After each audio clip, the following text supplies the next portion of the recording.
Information for your soul. We on a journey, let the conversation make you whole. Gratitude to every guest who came and played their role. Information. Information for your soul. Information.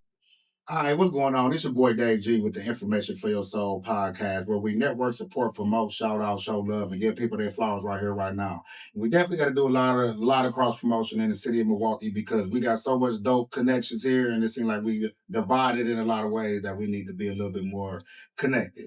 So, with that being said, our guests today represent Advance Peace, a nationally recognized violence prevention initiative that believes lasting public safety begins with relationships, healing, and opportunity. Since launching in Milwaukee in 2024 through Milwaukee Community Crossroads and with support from the Milwaukee County Department of Health and Human Services, Advance Peace has been working directly with individuals who are most at risk of becoming involved in gun violence. So today, I would like for you all to help me represent, show love, and welcome Advance Peace. How y'all fellas doing? Good. Thank you. No, that's what's up, man. So tell me a little something about what y'all do. Matter of fact, first of all, I want y'all to introduce yourself and, you know what I'm saying, what's going on with today's guys. I'm Bring tired. that a little bit closer to you, just that. All right, right there.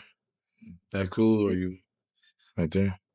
That should be good. That should be All good right. about right I'm there. tired. I'm NCA. We call ourselves neighborhood change agents, abbreviated with NCA.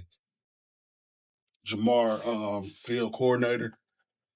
Ray, NCA. Zoe, NCA. Okay. So explain to me what the MCA is. NCA is a NCA? NCA is a neighborhood change agent. Okay. That's what's happening. So Advance Peace. Let's go right into that and tell me about, you say it came here in 2024. What was it before that? Where y'all going with it? So it's a national program that started in Stockton, California. I want to say, I believe, 09. 09. And it's been implemented in other cities. It came to Milwaukee in 2024, June of 2024, through Milwaukee County Health and Human Services. Okay. And what is it? Like? Give me a little bit of detail of exactly what Advance Peace. I know it's about gun violence stopping and creating more of a safety around it. What made y'all really want to get more into this individually? And do you have anything individually per se for yourself that adds to your reason behind? Well, I was working part-time, making $800 every 2 weeks, so they offered me a job. I'm like, I'm with it. Let's roll. No, like real talk. And then I went to a training session about it, got to study it a little bit more, got to see it from a different perspective than just what I was doing back then, which was just community violence for a critical response team that was out of United Garden Homes. So it was just, that was more of us just like dealing with bad kids. And if some gangster happened, we respond to that. But it wasn't a central focus of one particular thing within the community. And Advance Peace particular focus was just gun violence, violence prevention, violence interruption, you know what I'm saying, retaliatory violence and things like that. So just understanding that, it was, for me, it was like, ain't nobody else fucked up this avenue yet. So I'm cool with doing this one once I got to learn it, because a lot of avenues that we already associate with in this streets, they like the potholes out there. Okay. So this is just more than just talking to a kid here and there, whenever you see him, or, if you can reach out to him once a month or whatever. This ain't that. This is, we rock with, we get 6 guys each, and we rock with them every single day. The one thing that I know that I've noticed, and I've been out here in this work 10 years, and prior to me coming here, when I would ask the young people, what is it that you need in your life to help you, do better? They said, we just need somebody that's consistent. in our lives. Y'all come, when I was with 4-on-4 Life, y'all come after somebody got shot and you do a pop-up, you give out hamburgers and hot dogs, and then y'all gone. Y'all don't come back. With this program, we rock with these dudes every single day, 3 times a day, either by face-to-face or on the phone, text, whatever. Every single day, we rocking with these dudes, and we basically kind of holding their hand through life and showing them like, oh, go this way, go that way, do this, do that. These are the goals that you want to achieve for yourself. We help you get there. Gotcha. You know what I'm saying? So whatever avenues is open, we try to guide them to them avenues so they can take that road instead of going the way they've been going. And number 1, they survive a little longer. Number 2, they're more successful. Number 3, they're happier. Number 4, they enjoying life. And that's all we want for them. That's 100. No, I like that, man. Shout out to that for sure. That's for sure. If I could describe it it's extensive case management. It's a hands-on approach supporting these young people through social service navigation, as Ray spoke to, day-to-day life. It's a personal investment. These individuals, we all got lived experiences. But these 3 individuals that I work alongside have a lived experience, and they live in a true testimony and a true walk in the work. No, I can respect that, and I think that's kind of what makes it a little bit more deeper and more personable for each one of y'all. I'm pretty sure. Like you said, you've been in the game for. I mean, not if you know. I've been home 10 years, and I've been doing this since I've been home. Okay. How long was you in for? I did 17 and 9 months. Okay. Before you got out, was this something that you saw yourself being involved with on your journey to come home? No, this was never part of my plan. My plan was to come home, lay back in the cut, get me a job in the factory somewhere, and just stack my money. I had goals, Right. You know what I mean? But my mindset was never to come out here and do work in the community. That wasn't my thing. That happened when I was in a halfway house. And so once I felt it and seen that I could help somebody, I said, yeah, that's where I need to be at right here, because it felt good. Yeah. I mean, it feels good. Feel good to help. But somebody come tell you, man, hey man, I really needed that, man. I thank you, man. You came right on time. That shit feels good, man. You know what I mean? I don't care about organizations or entities saying you're doing a good job. That shit don't mean nothing to me. The people that I work with, the young people we work with, when they say it, that's when that shit means something. Yeah. That's when it's worth it. Yeah. When you can help somebody change their life and they really show you that they appreciate it, you can't give me nothing else that feel better than that. Man, respect to that. That's for sure. That's just I gotta applaud that myself just because you're right. Like I enjoy doing for others, and that's that shit can be priceless sometimes, man. Just being able to be, like I say, if you can't be used, you're useless sometimes. You know what I'm saying? So And then you got guys coming from, like, he's a barber, so he got a trade that he can teach. You know what I'm saying? Todd do what he do. He got a store. He can show them how to be an entrepreneur. OnlyFans. Nah, I'm just joking. that's entrepreneurship. Entrepreneurship. Y'all be showing my elbows. Hey, you know what? That might be a little lane. That motherfucker might need to tell me to write that down. Elbow porn. But no, so Somebody gonna want that shit. Right. So, okay, neighborhood change agents are often described as the heartbeat of fellowship. Why is lived experiences so valuable when trying to teach someone who has lost trust in traditional systems? You're allowed to, with a lived experience, you're allowed through your work to see yourself in another individual. Meaning, you know when to listen, you know when to talk because you see yourself in that individual. You've been there exactly where they at. So you already know what they going through. So you know what they are more likely to respond to. When you was in that position, you may have felt like, dog, if people just shut up, I would have responded differently. Or if people would have breathed into me at that moment, I would have responded differently. So having those lived experiences, You able to do a couple things. You able to. It's almost how we say, game recognize game, real recognize real. You gotta smell like it. You gotta, I was just telling somebody the other day with Busta Rhymes at the BET Awards a few years ago, and he was like, man, to the OGs, the reason the young G's don't respect us is we don't look the part. We don't smell the part. We don't talk the part. You know what I'm saying? We ain't the part, and that's what lived experience is. If it ain't on you, then it's gonna be a lot more harder for you to immediately tap in with somebody that immediately need to be reached, as opposed to somebody that's got an adjacent experience from living. You know what I'm saying? And it's not to discount nobody, but everybody, yeah, they ain't got that. They ain't got that touch to be able to just intervene just off of a lived experience. That's it. That's the only thing that can stop this right now is a lived experience, because you're gonna know what to say, how to say it, what to do, when to say it, where to say it, who to say it to. You know what I'm saying? Rapping they know right away when the first time they interact with you, they know, oh, this dude faking. Oh, this dude for real.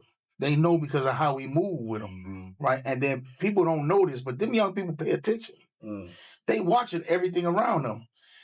So all these people in this ecosystem that's doing this work and trying to reduce the violence out here, they see who is going to keep it authentic with them and who's fronting.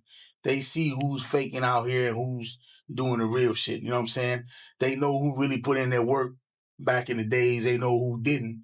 And this is not about you telling your story or people talking about you. It's how they watch you move.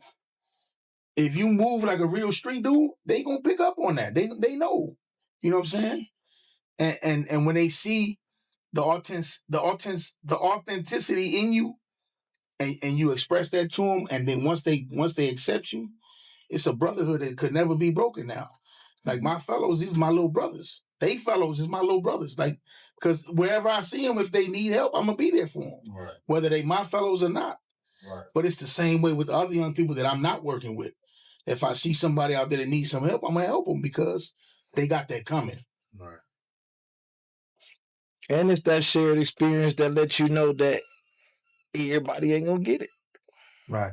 And I guess I ask this, because the youth today is like they're a little more harder to reach. Mm-hmm. You know what I'm saying? They're a little more rebellious.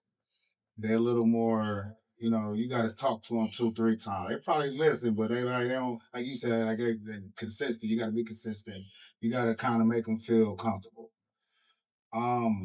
What are some things that you guys are doing that's making them hook outside of like what you said, like once we get connected, it's a bond that can't be broken. What's reeling them in is what I'm saying. So like I said earlier, it's an extensive case management. It's an 18 to 24 month commitment. You know what I'm saying? So that is really different than most programs. And then there's Ray spoke to the number of contacts each day. It's 7 touch points in this program. This fellowship, I should say, because it's a fellowship. Mm-hmm.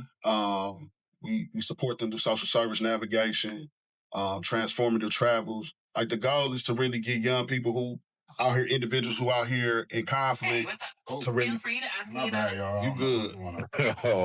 That Twitter porn. He's an AI assistant for a lot of good reasons. Oh, what though? It's the individual with conflict to put that aside and show their peers that they could come together. Amen. So then individuals after 6 to 10 months of participation in the fellowship, you can receive a life map allowance. So it ain't just do this. It's a hands-on approach to it and providing you carrots in really trying to transform your way of thinking and believing. Gotcha. And expanding on what he just spit about thinking and believing, like it expands our target range in what we do at Advance Peace, because we ain't just trying to focus on the cat that's gonna bang that joint. Right. You know what I'm saying? Who can influence him? You know what I'm saying? Like, who can tell him to stop? Who can tell him to go? Who can tell him to, hey, slow down, give it a second? You know what I'm saying? You might go, but just give it a second. Who is that individual? So we target that individual too. You know what I'm saying? And that's the thing about, like, even with our group and our caseload as us as NCAs and the four of us as NCAs, the caseloads that we have, me personally, it's interesting that I really, really, really can't relate to having the youth on my caseload. It doesn't work for me. And I don't know if it's because maybe I missed my childhood by going to the penitentiary and things that happened before then that really prevented me from being a child. But I relate more to the grown trauma, the grown wounded man. You know what I'm saying? And that's ties into those who influence, because like the cats that I got on my caseload may be 25, 27, 28, 29, 30. You know what I'm saying? Expanding into that because they ain't never healed. And they trauma that they carrying around is they banging it out. And again, I just look at, I'm a little bit different with how I approach it. Like, if you look at the shootings that be going down and you look between the times of 12 a.m. and 6 a.m. when everybody outside, our ages, that's when the bodies is dropping. And these is cats that we may know that's 35, that's 29, that know better, that ain't no little bad kid that's on Instagram showing his tool. You know what I'm saying? These are dudes that's hardened, hurt, trauma-filled individuals that every day wake up thinking that, man, I don't want to be here no more. And if it happened, it happened. You know, so it allows us to attack it from different ways. Like my brother Zoe over here got the patience of a high school teacher. So he can deal, and I imagine he honed his skills as being a barber. His ability to be patient and listen is unrivaled. You know what I'm saying? Ray can go either way. You know what I'm saying? Pastor that we got. Shout out Pastor Ray. Yeah, Pastor Ray. Ray. He can. Pastor Yeah, Ray. he ain't here right now. That's Pastor Ray Murphy. Yeah, he one of our NCAs. Like, everybody attack it from a different age range or a different level of who's directly involved, may be involved, to who have the ability to stop, pause, get it cracking, any of those things. So I think that's another tool that we bring as a Swiss Army knife to this field that we in. Let me work on what you reintroduce yourself one time. Man. You ain't said much. Nah, man, I'm letting tap in. I'm all good. Zoe, again, a neighborhood chain agent. Everything, you know, my brothers are sitting here saying, like, hey, this intense. Like, a lot of people don't understand this, you know what I'm saying? And our man Jamar always say this program's 20 years too late. And I kind of feel sometimes when me and him, we talk about that, because 20 years ago, like, I'm a ball player, I'm a good student in school, and I'm gang banging when I walk out the door. You know what I'm saying? And there wasn't no program around. Like, it was some programs at St. Charles, the juvie systems, and all that was around. And we walked out of there. Them little mentors they had coming down, they wasn't mentors to us. It was people that just basically, I was doing it for a check. These brothers that I work with, we doing it, man. It's more than a check to us. They have to remind us to do payroll because our mind be so gone on our fellows and doing how we interact with our fellows and how we move. And that's, I consider, just like, that's where it get real. Like, you know what I'm saying? Like, a lot of people be like, oh, I could do this work, but you can't tell a person who never smoked cocaine how to get off cocaine. You need a person who's on cocaine to tell you, hey, brother, you need to stop smoking cocaine. So it's kind of the same thing, man. And we all been down that path, and that's what the biggest thing of us being down that path. We know how to interact with them. And this just ain't no, like, you know, I want to be, nah, we need these brothers that's really out here to do the work, bro. And it's a great team that I work with, so. So you made a comment that said that Jamar made a comment that said that this program is 20 years too late. No, it's just the CVI work. I'm just saying, like, how we talk about it, CVI's supposed to have been around. Mm-hmm. If you ask that question, it's supposed to have been around. For one, it's like,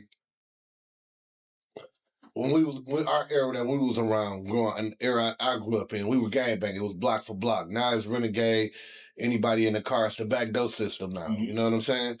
And it wasn't no programs like this one 20 years ago. What you had, like, you had the basic people, we're not going to speak no names, but you had the basic people that's been funding off basketball, or they funding off their programs off other things. But what y'all really doing? How many cats did y'all really save?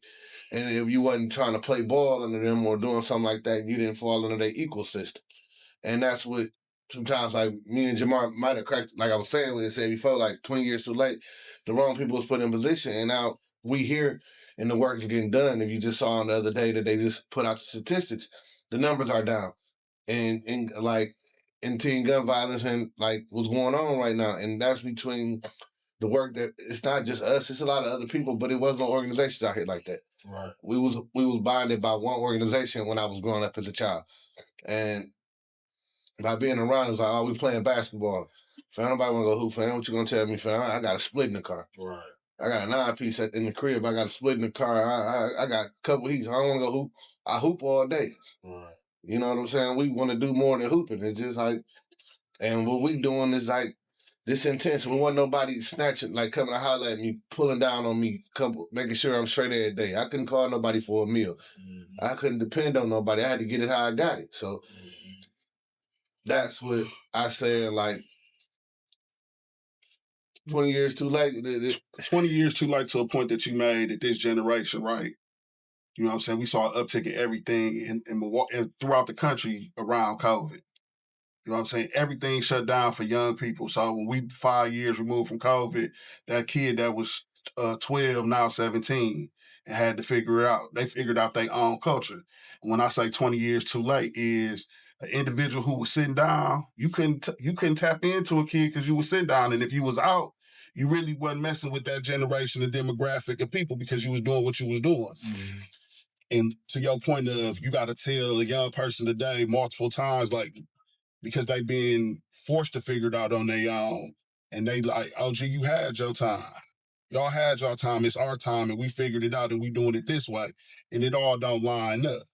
But the perfect thing, the perfect or imperfect thing about this is that you got individuals with lived experiences that can tap in with these young people and extend themselves far greater than a 9 to 5. We on clock 24/7.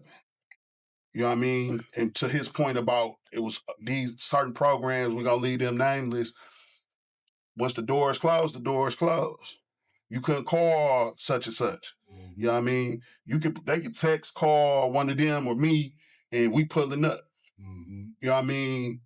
And addressing the narrative, like when we look at programming in the city of Milwaukee and throughout the country, and Ty say this all the time, we really combating against poverty.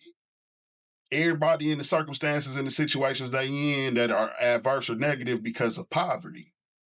You know what I mean? So to his point of, I had to get it how I live, you know what I'm saying? I got the split in the car because I got to go get it.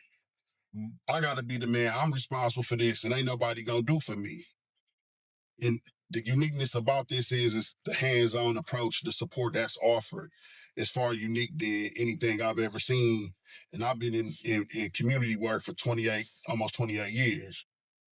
When the door is closed, the door is closed. Don't call me, but we got to be on the line, sleep or not.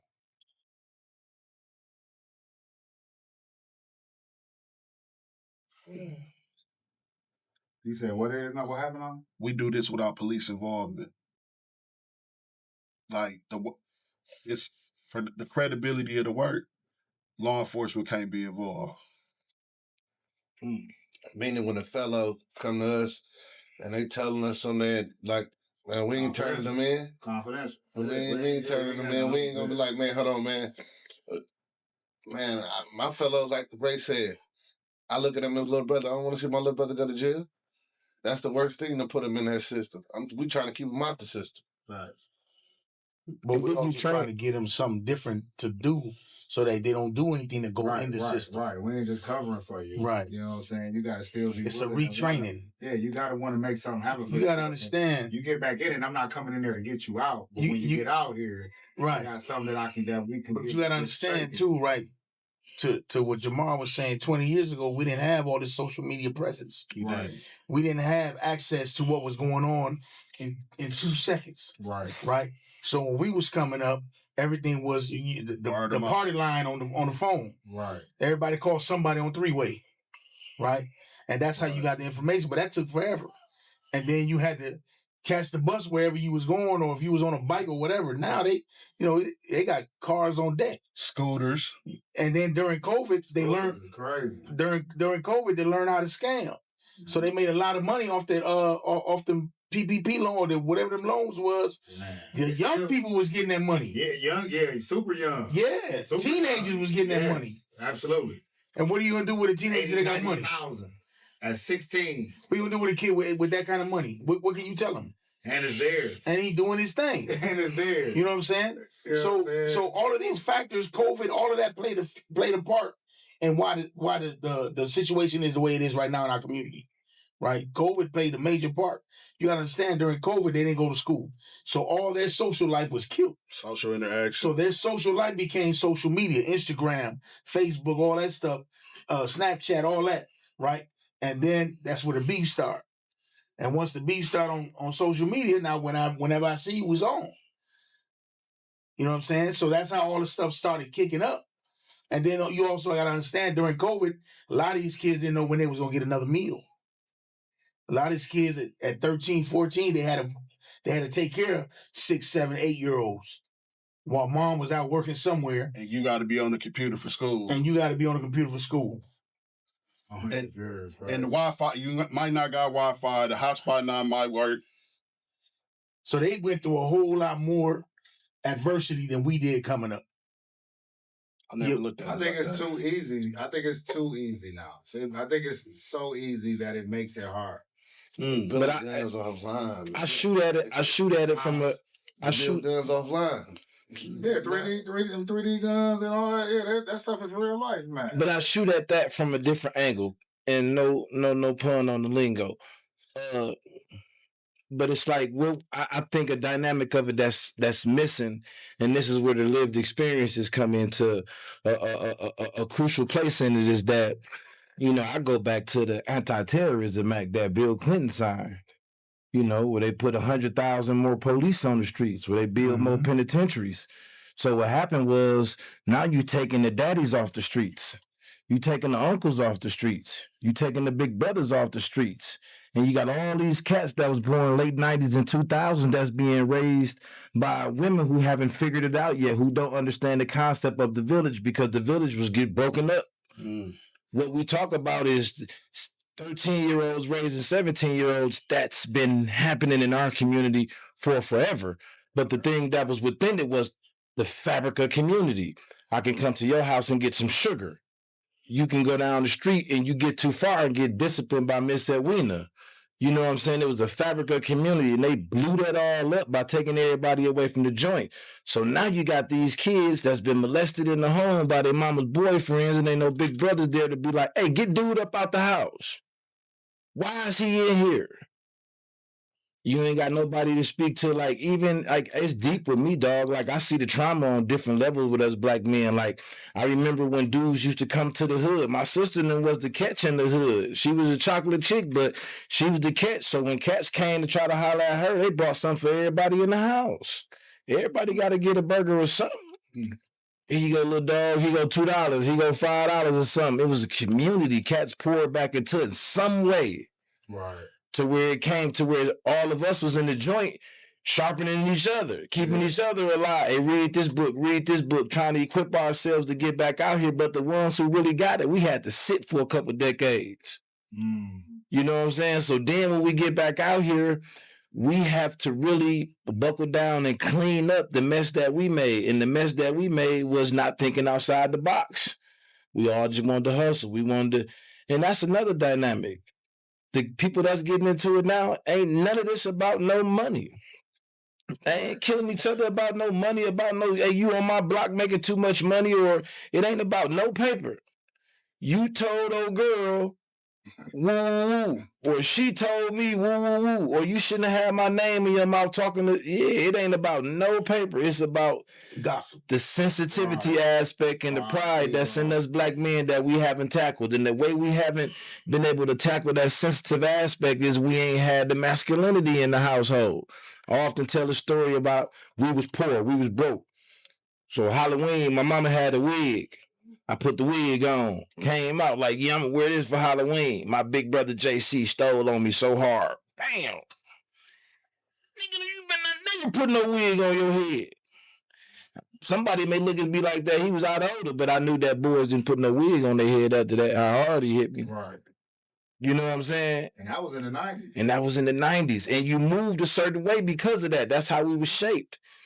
You know what I'm saying? But you eliminate all that, and now you got these like, and I seen it. You got somebody that's 5, 6 years old, got on his auntie shoes, walking with her shoes. Who gonna tell, hey dog, you out of order? They be like, girl, look at him. Look at him, girl, look at him. He funny. He can dance. He can, yeah.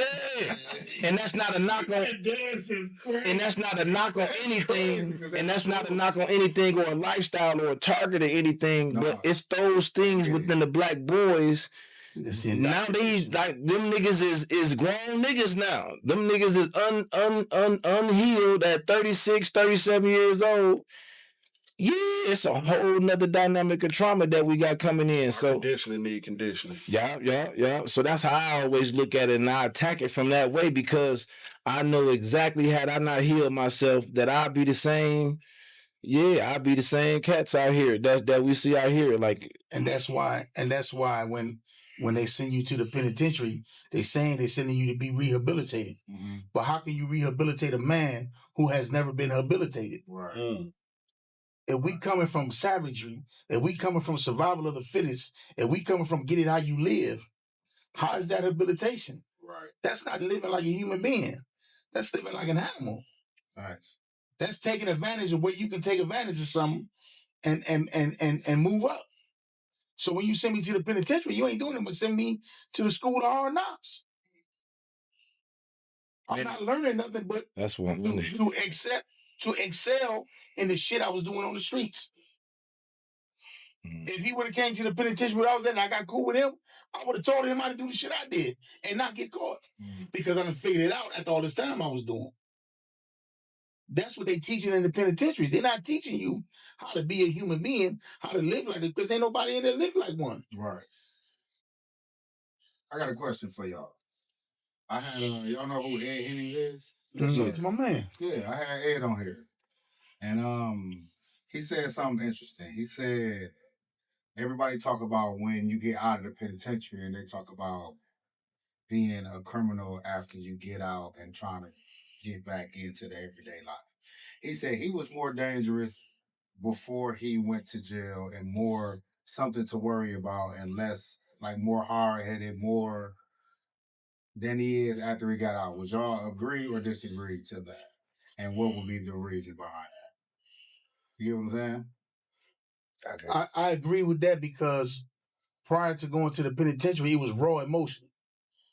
It was spur of the moment shit. It was like, we trying to build this. I'm trying to, like, I've been a Land King my whole life. So when I was out there, it was all about the mob, making the mob more famous out here in these streets, more feared, more all that shit. You know what I'm saying? So it was more raw. It was just spur of the moment type shit. We just moving. Ain't no planning, none of that shit. When you get to the penitentiary, you got nothing but time to think.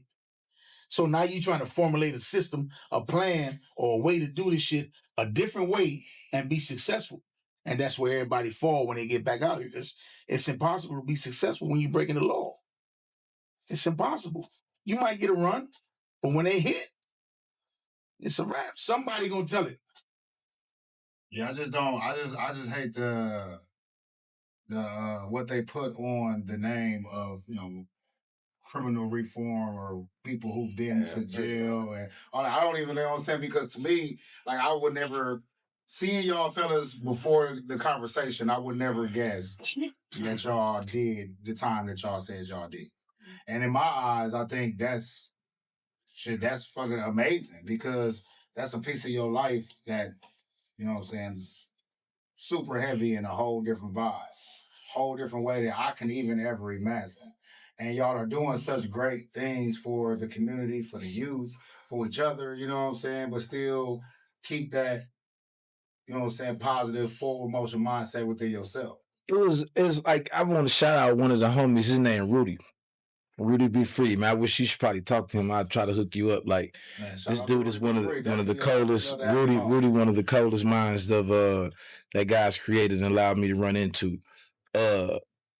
When we was talking about when you spit about with Ed, and I called him Toby all my life. You know what I'm saying? I ain't started calling him Ed to 2021 when I got out. He was always. I think I met him in 2022. Yeah, he was always Toby to me. One of the coldest basketball players you ever see pick up that ball too. Rudy had said one time we was in the joint in Green Bay. He had said, Todd, they fucked up. I said, what you mean? It was out the blue, too. He said, they gave me too much time to think. And I didn't understand what he meant until I understand what he meant later in life.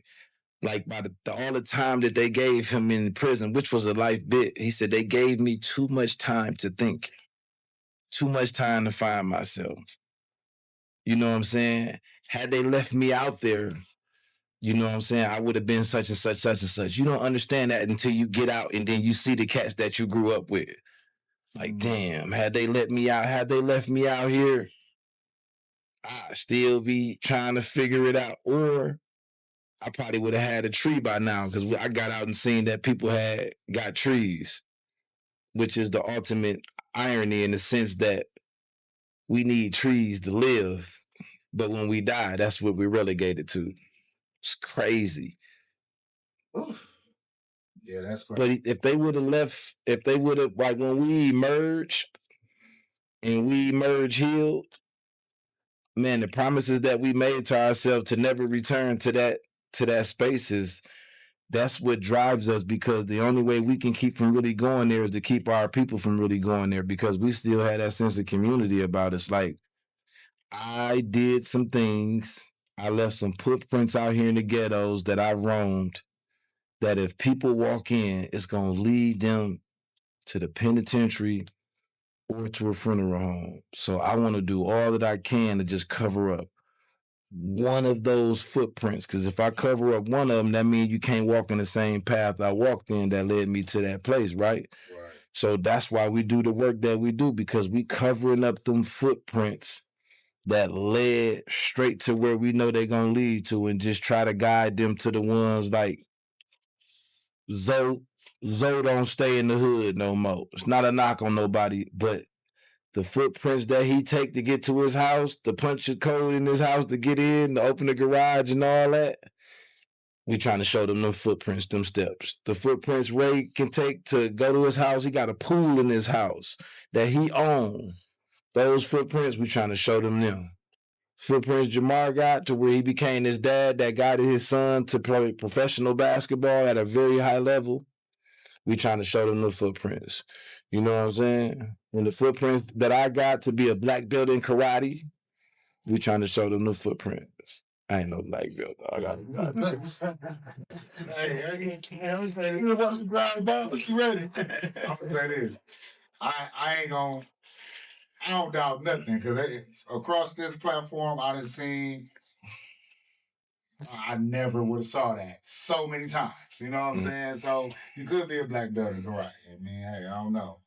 But man, I for sure could talk to y'all fellas all day about stories, because that's what's up. Let's get into first of all, let me say this. I'm happy to see y'all fellas today, because life is, we only get this one thing, man. And it's unfortunate that y'all had to go through what y'all went through, but it's great to see the positivity that y'all putting together, the forward motion that y'all got shaking, the positivity that y'all carry behind that. Because you know what I'm saying? I had a homeboy who did 17 years, man, got out, was doing great, ended up getting back in the game, not even with us no more. You know what I'm saying? One of my coolest friends. So I just love to see greatness. That's what Information Field Soul is, to shout out, support people who doing dope things in the community and bringing things around. You know what I'm saying? So y'all got the Advance Peace cracking for the youth, and you said they don't even got to be the youth. They could be 27, 28. Ain't no age, man. You could be 60. Yeah, If you 60. if you out here active with a pistol, or you keep the hammer on you, and you know how far you gonna go with it. You the one I want to work with. Our target is those who are prone to cyclical and retaliatory gun violence. So whoever driving the violence in the city, that's where we at. Okay. And just to say something about what you were saying earlier, it wasn't unfortunate that we went in. Okay. That was the fortunate part for us, because we became who we were supposed to be. We needed that time off from what we was doing to become who we were supposed to be from the jump. Okay. So it wasn't unfortunate for me to do 17 years in the feds. It was a fortune for me because I found myself. I learned how to be a man in prison. I went in at 27. I was a young boy. I went to the penitentiary to learn how to be a man. And before I went to the joint, I never said, excuse me. I never said, I'm sorry. I never said, please and thank you. I didn't know none of that shit. I went to the penitentiary and learned that the hard way. Almost started a couple of wars because of that. And I had to learn the hard way. But I learned on the fly. And when I came out, I'm a whole different person. So it was fortunate for me to go to the penitentiary. I needed that wake-up call. I needed that. I needed to learn who I really was so that I can come out and be productive. Not just for me, but for my community. I owe Milwaukee. I owe the entire city of Milwaukee. Because I'm from a gang from the south side, but I grew up on the north side. So I caused havoc on everywhere throughout the whole city. Right. So I owe the whole town. And I'm going to get it till I can't give it no more. Hey, people be like, sometimes when you tell them, like when they find out I did 25 years and I went in at 15, they be like, immediately almost like, oh, I feel so bad and so sorry for you. And it'd be like, so it's two things. One, I killed somebody. You know what I'm saying? Mr. David Johnson. I always say his name because, like, he's an individual. And I had no right to play God. I always say that, right? And another aspect of it I tell people is, like, do y'all know what it's like to, like I still to this day don't know what it's like to come out of my house and fear getting shot at. I ain't never had to experience that fear of having to come out of the house and get shot at. You have. You was out here having to live with that fear. You had to live with other fears. I never had to pay a bill until I was released at 40 years old. Other people had those bills and those fears that was so much that they killed themselves because they couldn't keep up with it. So I always tell people, like, don't cry for me, Argentina. You know what I'm saying? Like, I was able to do what I was supposed to do. I went in there. I found God. Like, what? Yeah. And then on top of that, like, through the shared experience, it gives us a level of peace, or it should be once we emerge from that, because like I really found peace in chaos. In order for you to emerge out of there and be solid out here, you really have to find peace in chaos. It's the most chaotic life that you can live in the penitentiary. And for you to find peace in it, you had to really dig, man. You had to do the work. You had to really realize that it was God that kept you through that. At least for me, like, it was Jesus Christ and God that kept me through it. And I realized that, and that peace that come with that, you like, man, I'm just finna keep my head down now and get out here and help my people, because you finna be called a snitch. Just imagine you the man and you got the phones and you moving and shaking. You the shaper. And I was a shaper in the penitentiary. They'll tell you I was a shaper. And you just stop that because they tell you can go home and all your guys ain't going home. Your What's brothers, shaper, though? whatever it needed to be done, I can get it done. I was a power player out there. I was a power player in the penitentiary. I was decisions like, yeah. Wasn't it? I didn't do wrong with my power. I didn't do evil with my power. I used my power to set an example. And the example I said is, they's like, you can go home in 5 years. I had a couple phones. Didn't nobody know about it. I'm done. I don't even want them no more. They said I can go home in 5 years. Put your head down. People get to talking all that crazy stuff. You got to move around. So then now you ain't responding, man. That nigga a police now. You can't even respond like you want to show them bad. Like that wolf is still in me, dog. Keep your head down. And then you at peace, and then they start to see it like, dog, seriously trying to go home. And now they trying to mimic it. And you ain't making fun of them from doing the same thing that they was ready to, what they called you names about. You encouraging them like, yeah, it feel good, don't it? Like they doing the cell search, they busting down the whole unit.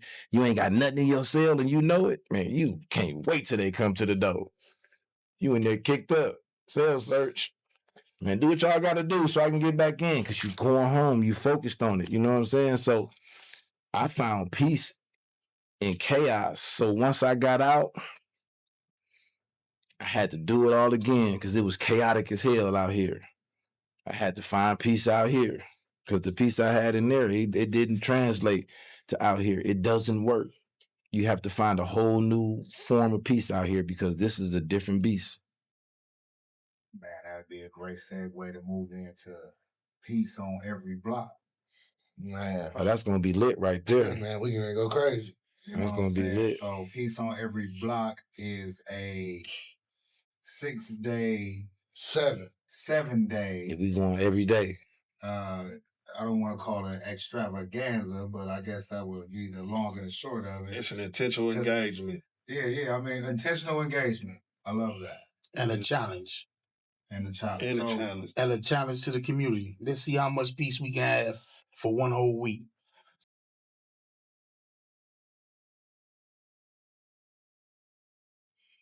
Okay, so peace on every block. How much peace can we have for one entire week is the goal, correct?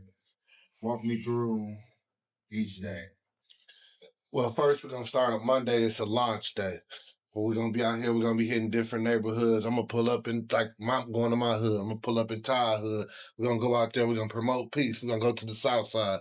We're gonna go over here on Silver Spring. We're gonna go over here. We're gonna promote. We're gonna launch this. That we pushing peace all week. Tuesday is, I think, the great. Wait. Let me just stay on Monday real quick. What form of launch and pushing? Like what can we expect to see? All you're gonna hear is you're gonna see trailers, you're gonna hear a DJ out there. We're going through the hood, man. We just really telling y'all, man, we pushing peace all week. Yeah. We pushing peace, we giving out, we doing a lot, we just going to different hoods, we just showing them like, hey man, we cool this week, you know what I'm saying? Like we trying to chill. We don't want to just push peace on every block one day out 1 week out the year. We want to push this. This is a year-long campaign. We want to keep this campaign. We can push this to somebody here. Man, I'm going to get down on dude, man. They pushing peace, man. I ain't about to go crazy on dude. Let dude slide. Man, absolutely. You see what I'm saying? Absolutely. So that's what we doing. We launching. We're going to different neighborhoods on Monday. Tuesday is my most important favorite day because I don't think in no capacity that we ever held the preachers accountable about why y'all ain't out here doing what y'all doing. So now it's the community, and we're going to have a one-on-one with the preachers on Tuesday. The preachers in the community. Hey, man, back in the days, I remember Vacation Bible School. I don't see nobody with Vacation Bible School no more. It's like they took that away from the kids or something, man. My man just said it about St. Leo. They used to go get free lunch and all that. Where that's at now, man? Come on, man. You want a seed offering? All these preachers got a seed offering, bro, but y'all ain't giving back, bro. Facts. They used to pull up on Sundays with the Sunday school bus. Man, get on the Sunday churches still got church vans? Church for 2 hours. And all space still. Hey, but I'm gonna say this because I love Jesus, and I'm a man of church, and I go to Ephesians Missionary Baptist Church, and I'm shepherded by a phenomenal pastor, Raymond Monk, right? And the church has to do more in the community, but being within the fabric of the church, I do know that the church do so much right now. It's just the messaging is lost. I think we've gotten away from a lot of things. I think we're more in tune with inspirational prosperity preaching than accountability preaching, responsibility preaching, salvation, canvassing, things like that. And that's what we're going to bring up on this Tuesday when we interact with these men of cloth. Is there's no blame to go around. It's just that we have to be better. Starting today, we have to be better. I believe it's an opportunity to build our community back. Mm-hmm. And when we go back, when we was younger, how involved was the church? Very. And bring them back, like, change can't take place without y'all. And change can't only take place within these four walls. You know what I'm saying? Milwaukee, Wisconsin has more nonprofits per capita than any other city. And the church falls under a nonprofit. Mm-hmm. How do we bring a collective together? How do we form a strategic approach into addressing the tragedies and adversities in our community? Amen. It can't be done without the church. So we opening that door, offering the olive branch, because the community got questions too. And I know it may feel challenging to those in the cloth, but this is an opportunity to be transparent and create an opportunity for network and move forward, like he said, in a better place. And this is Zoe's brainchild. The structure of this. You know what I'm saying? He had this came to him. This his vision that we supporting, and it's so on point. You know what I'm saying? Because I really believe that that's one thing that's missing in what we do in violence intervention is faith. You know, we grew up in the environment where everybody got high and all that, but on Sunday we'll listen to some John P. Key. You know what I'm saying? Some Mississippi Mass Choir or something. You know what I'm saying? No matter what's going on. Yeah, before 12. Yeah, before. You ain't posted up on the porch. You ain't posted up. You might come out with the beater on. You just sitting and reminiscing. Everybody talking about what happened. You had to get away. Your mom having it. You respected that. Yeah. God is missing. God is missing in a lot of households, man. And it's a generation that don't know God. So we need to talk about what we dealing with in the streets. Yeah, they God is like Jay-Z and Drake. Yeah. They God is trauma. They God is trauma. You know what I'm saying? They God is trauma, dog. I went to a Rod Wave concert, bro, and it scared me. Everybody in there was crying. How's all y'all in here crying? You know, but that's real. It was pain. Like, you can't overlook that. That's pain, bro. Dude, it's pain, right? So God is missing in a lot of these households, and the responsibility to get God back into these households, it gotta be the same. Like if we can play Spin That in the crib, you know what I'm saying? A song that represents the worst of us. If we can be cool with nodding our head to that, we gotta be cool to nod our head to some CeCe Winans, some Todd Delaney, or whatever religious or spiritual faith that you come from. We need to put that back and start interjecting that, because there's no fear of something that people don't know about. You know what I'm saying? So that Tuesday, we're going to get it cracking, and then we're going to go into Wednesday, we're going to ask for some money. On that Tuesday, before y'all move past that, do y'all have a specific group of pastors that y'all already have? Dope pastors coming out. We inviting the community. I mean, I don't know what your bandwidth is, your reach, but we inviting everybody to come. If you want to be there, be there. Okay. If you want to contribute. When, where, what time? Tuesday. It's Mount Olive Missionary Baptist Church, 36 in Village, right there.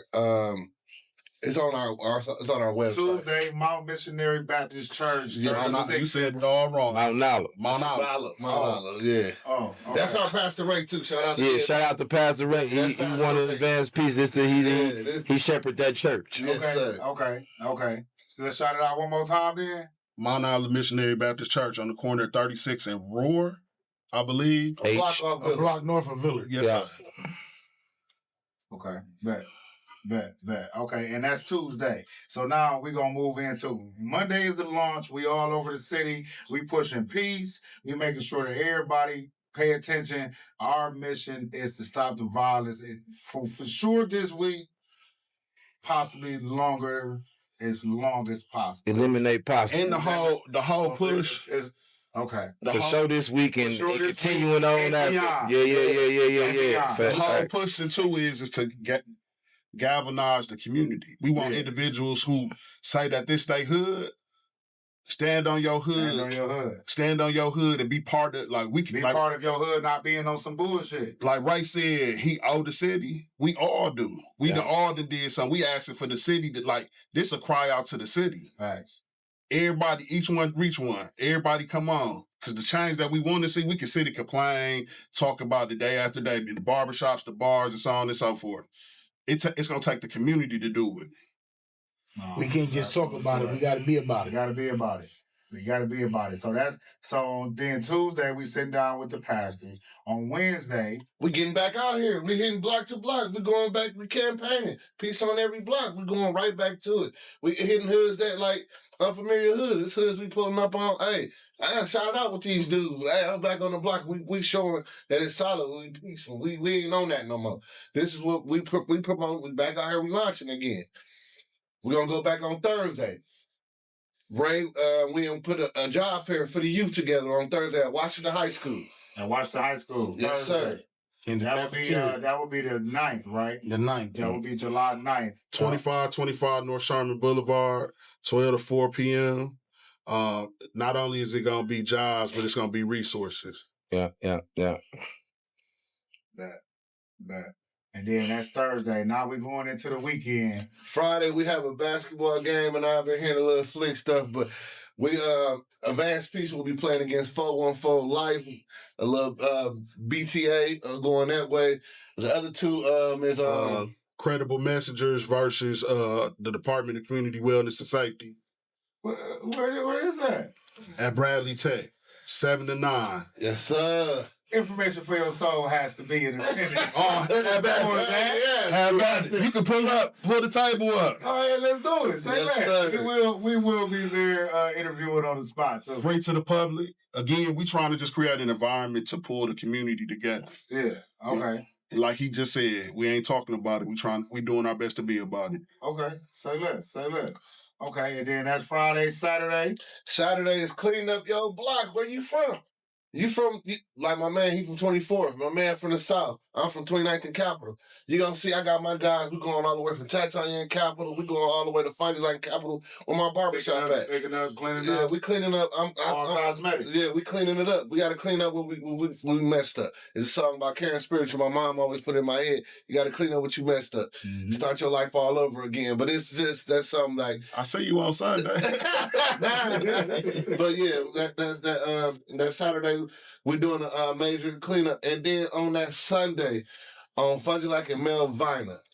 Everybody know where that is. It's right there by Upper Yard. You can't say, I don't know where it is, but it's on that corner of Upper Yard where they need to make it a parking lot. The most dangerous street in Milwaukee.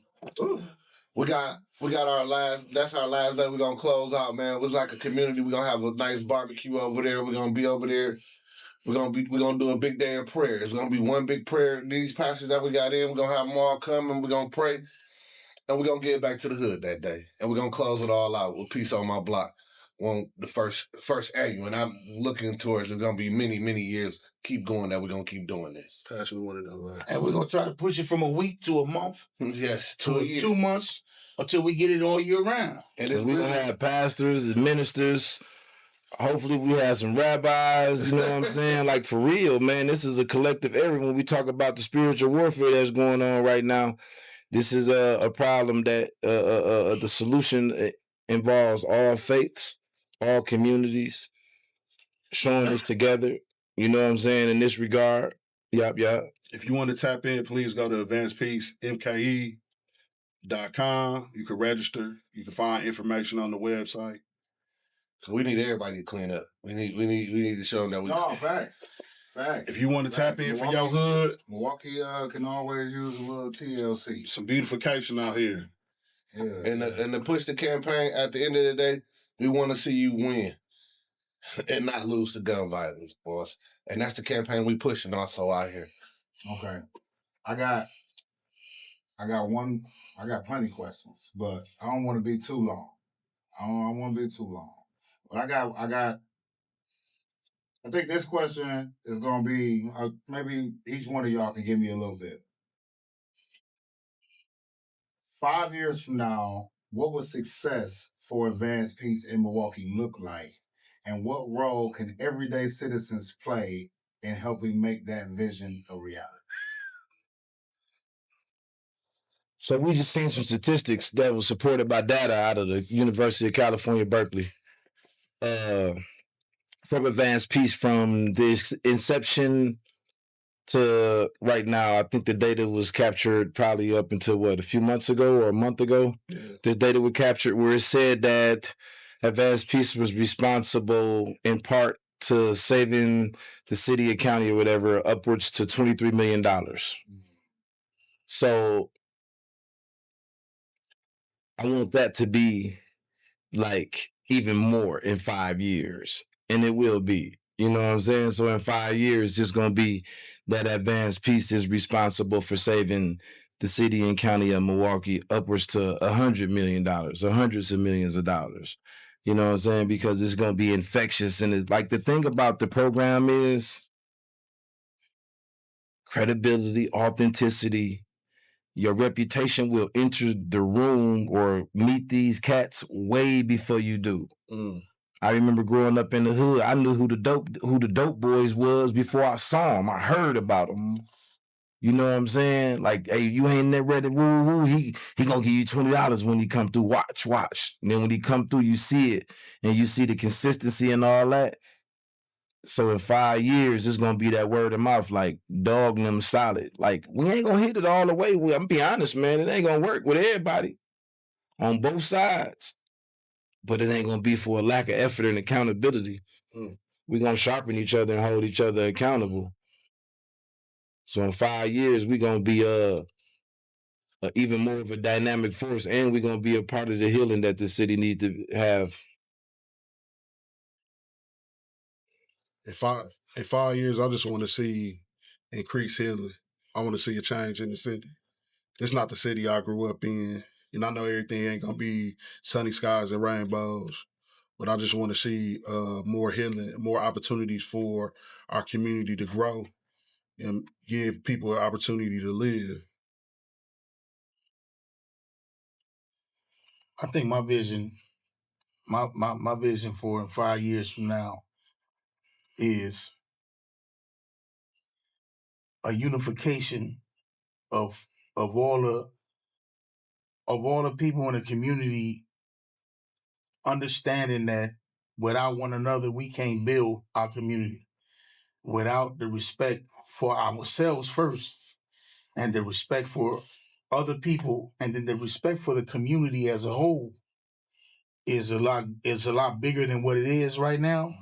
And instead of those chasing a bag, I'm hoping that within 5 years people then mastered their craft so the bag can chase them. We too concentrate on chasing money and not concentrate on mastering what it is that we want to do to get that money. So if you master your craft, the bag gonna chase you. Amen. So I want to see people master their craft in 5 years so the bag will chase them. That's some OG wisdom. And then you cut the bag open at the bottom and share with the community. and make sure everybody gets some. Everybody got to eat. There's plenty of money in this town for everybody to eat. Man, I just recently said that everybody can eat and be greedy, overeat. So, Man, 5 years, man. I want to see these fellows working with Advance Peace, man. I want to see these fellows that's in this program. I want to be able to be like a success story on how people gravitate to my story and be like, I want to be like, hey, I want to go in their business. Like, nigga, I remember how you was. Now look at you, bossed up, boss. You know about this credit. You know you doing your thing. And I want to see these fellows, and there's more fellows in 5 years going to come through this program. And I really want to see them win. 100. I want to see them win. That's what drives me right now. I want to see these fellows that we got in this program. Ty fellows, Pastor Ray fellows, Rayman Rendoza fellows. I want to see all our fellows. Like, I want to see them win, and I don't ever want to have to get that phone call that's saying like our fellow, one of them got gunned down. I want to keep hearing success stories. Hey, bro, I got my high school. I graduated from college. I got a family and wife and kids. That's what I want to see in the next 5 years is these fellows, these young men that we bringing through this program young men and young ladies eventually bringing to this program. I want to see them win, bro. Man, y'all fellas, man, very, very deep individuals, man. It ain't too often that you get to, cause like, you know, you get pride and ego and things like that in the way. And a lot of times people don't want to sit up and like keeping it real is kind of situational. Mm-hmm. You know what I'm saying? People will tell you something and they're going to throw a little bit of stank on it because of who they're around or what that person might have already said compared to them. I can personally feel the genuosity within y'all fellas and y'all, how y'all speaking about what y'all got going on. You know what I'm saying? So for me to you, respect.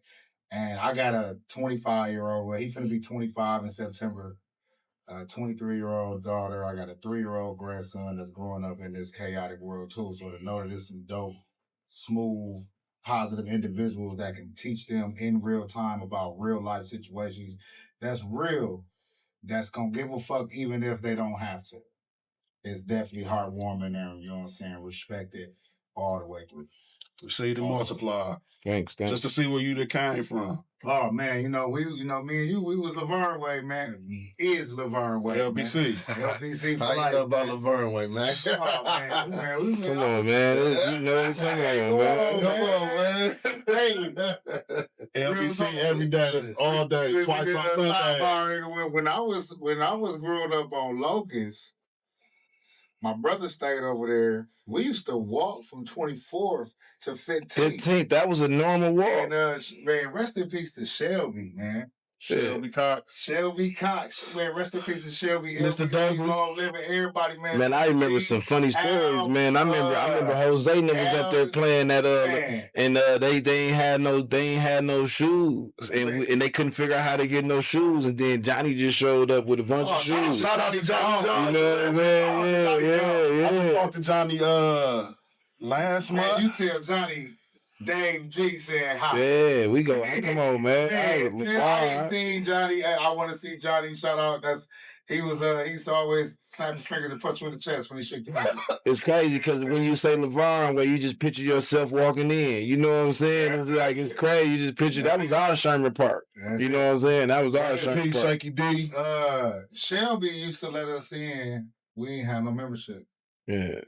He always used to let us get in the hoop or he'd let us jump in the pool. You know what I'm saying? We ended up getting membership cards. That nigga never wanted to let the course down for us. Now, I ain't get it. It's like, nigga, we here now. But no, shout out to Shelby, man. LBC, man. Shout out to Sam Williams. Sam Williams. Shout out to all the Williams. Shout out to Laverne Way, man. We got to put this up in the Laverne Way Boys and Girls Club chat. Yeah. So, man, shout out to y'all with Advance. That's crazy because y'all talking about just Laverne Way. I used to bounce around everywhere. Laverne Way, Hillside. No, not Hillside. Oh, you couldn't go to Hillside. Yeah. But I used to go to. I was on Laverne Way. I go to Sherman Park. I go to Silver Spring. Okay. I go to Cornerstone. I grew up in Southwest. Okay. We go to Sound on Villard.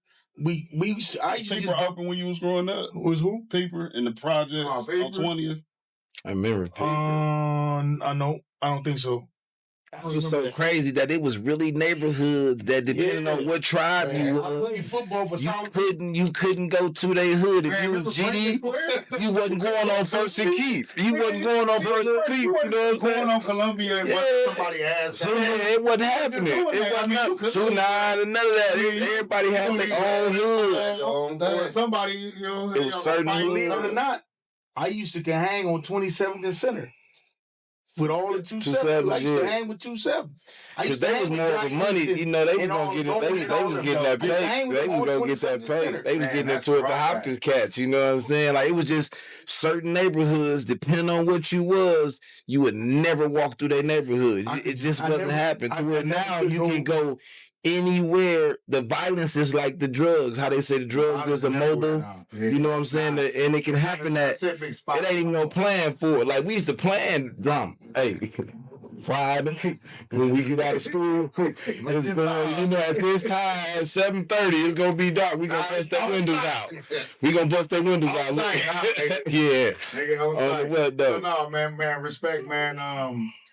Hey, my camera ended up getting disconnected. That's good. So the camera is just all y'all. We all on the mic. What I will say, like I said, I thanked y'all one time. I'm gonna thank y'all another time, and I'm gonna thank y'all again when I see y'all putting in y'all OG work on that basketball court. I got 5 fouls, fam. Yeah, I ain't hooping. I ain't hooping. I'm getting up. You ain't hooping? No, I ain't hooping. Okay, you hooping? I'm hooping. I got the 5 fouls. Okay, you hooping? If they put me in, I'm laying wood. If they put me in, I'm laying wood. Well, all y'all got at least rock a jersey. Yeah, I'll be out there. I'll be out there like Dion on the sideline with some jewelry on and something. Yeah, with the tie or something. Yeah, I'm gonna talk crazy. Hey, so no, I end up sending it up. Yeah, so we got Zoe, we got Ray, we got Jamar, and we got Todd. We have members. All of y'all know, is it more y'all or is y'all? Just Mr. Pastor And Fabi. Shout out Fabi. Yeah, shout out Fabi. Then we got Dre. Say her, she gonna put And then we got Dre, the big boss. Okay. So we're gonna put all that, we're gonna tag everybody, make sure I at least send all y'all links, all that stuff. We'll put all that in the description. We have Advance Peace in the building, July 6th through the 12th. Make sure y'all tap in. Anything that y'all need to say before we get out here? Dang, appreciate you, fam. Much love and respect. Man, Let's bring the peace. Let's bring the peace. Hey, Let's you know bring what? the peace. And I know it's called Peace on Every Block. Y'all got a 6-day motion and with me 7-day motion. And we trying to make sure that we start. Let's start today. Right now. When you hear this, when you see this, if you think it, feel it, believe it, start today. Information for your soul, where we network, support, promote, shout out, show love, advance peace. Make sure y'all stay tuned, tap in, stay blessed. That's something. You tuned in now. Information for your soul.